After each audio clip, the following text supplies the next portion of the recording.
Du numéro 28, page 1, sur la synthèse d'un liquide. Alors, première question. Dans le protocole ci-dessus apparaissent les 4 étapes de la synthèse. Associées à chacune de ces étapes, les opérations du protocole 1 à 6. Alors, les 4 grandes étapes, encore une fois, sont la transformation chimique, l'isolement ou la séparation, la purification et l'analyse.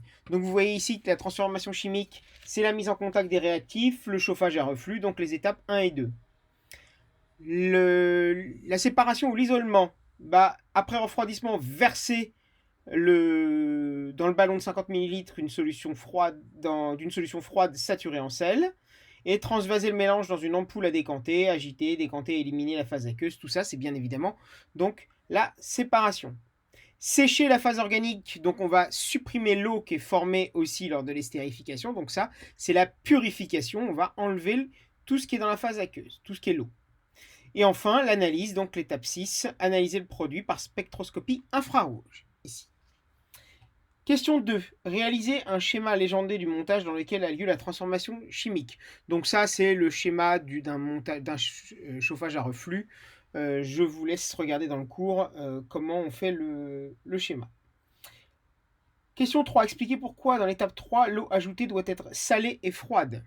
Alors, quand vous regardez les solubilités, vous voyez que la solubilité de l'espèce A dans l'eau diminue si la température T diminue. Vous voyez que on passe de 20 degrés à 0 degré, on passe de 2 grammes par litre à 1 gramme par litre.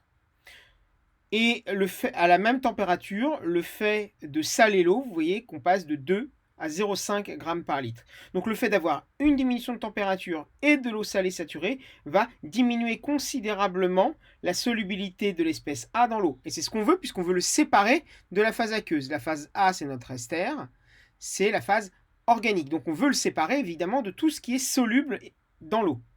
Donc voilà l'intérêt de rajouter de l'eau froide salée. Question 4. Dans quelle phase se trouve majoritairement l'espèce A synthétisée? Donc dans la phase organique. L'eau et tous les types d'ions, les ions sont dissous en solution aqueuse. Donc H+, SO4 et l'eau seront dans la phase aqueuse, ainsi que l'acide éthanoïque en excès. Par contre, vous voyez que le 3-méthylbutane-1-ol, qui est une espèce organique, sera aussi, d'accord, qui était le réactif qui va rester, donc celui qui est en excès. Non, c'est l'acide éthanoïque pardon, qui est en excès, mais il peut y avoir du 3-méthylbutane-1-ol qui reste.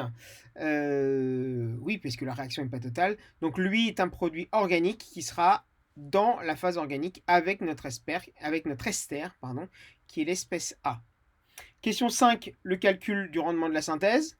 Donc il faut calculer pour ça le nombre de moles théorique, que vous allez avoir à la fin. Donc il faut calculer le nombre de moles de chacun des deux réactifs. Alors C2H4O2, c'est un liquide, donc petit m sur grand M, on remplace petit m par la masse volumique fois le volume, la masse volumique par la densité fois celle de l'eau. Voilà. N'oubliez pas que ici je peux laisser mon volume en millilitres parce que ici j'ai pris la masse volumique de l'eau en grammes par millilitre. Donc des grammes par millilitre multiplié par des millilitres, ça me fera une masse en grammes. Divisé par des grammes par mol, j'ai bien un nombre de moles. Donc ici 1,75. Idem avec l'alcool. Vous voyez que les coefficients stoichiométriques dans l'équation sont 1 partout. Donc, dans ce cas-là, ça va plus vite. Celui qui est introduit en plus petite quantité. Donc ici, l'alcool, on est à 0,18 et là 1,75. Donc l'alcool sera le réactif limitant. Okay.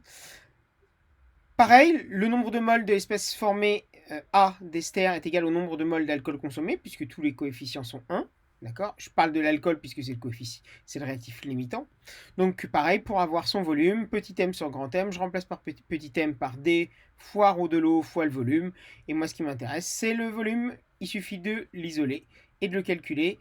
Et j'obtiens ici, puisque j'ai encore une fois des... là, j'ai des moles, des grammes par mol, donc je vais avoir des grammes en haut. Ici, des grammes divisés par des grammes par millilitre. Je vais donc bien avoir des millilitres à la fin. Donc j'ai 27 millilitres en théorie si la réaction était totale, mais vous voyez qu'on vous dit que vous avez obtenu 18,1 millilitres expérimentalement. Donc le rendement, vous pouvez le faire avec le quotient des quantités de matière, le quotient des masses ou le quotient des volumes. Donc là, 18,1 sur 27, ce qui fait 0,67 et ce qui fait 67%. Donc, vous voyez qu'une réaction d'estérification ne sera pas totale, elle est équilibrée et elle a un rendement de 67%. Il va donc rester du réactif limitant à la fin. La 6, élaborer un protocole permettant de purifier le liquide obtenu. Donc, vous pouvez supprimer l'eau soit en faisant une distillation fractionnée. Alors, il restera de l'eau et il restera aussi du 3-méthylbutane-1-ol. Donc, le 3-méthylbutane-1-ol, vous voyez que sa température d'ébullition, c'est 131. Donc, il suffit de chauffer un tout petit peu au-dessus. Voilà. Sachant que l'espèce A, c'est 142. Donc, il faut chauffer entre 131 et 142. Comme ça, le 3-méthylbutane-1-ol va pouvoir s'évaporer, ainsi que le reste de l'eau, bien évidemment. Et l'espèce A ne sera pas portée à ébullition si on est à 135-137, donc restera dans le ballon. Voilà, et le distillat sera donc l'alcool, et dans le ballon restera l'espèce A qui nous intéresse. Merci à tous.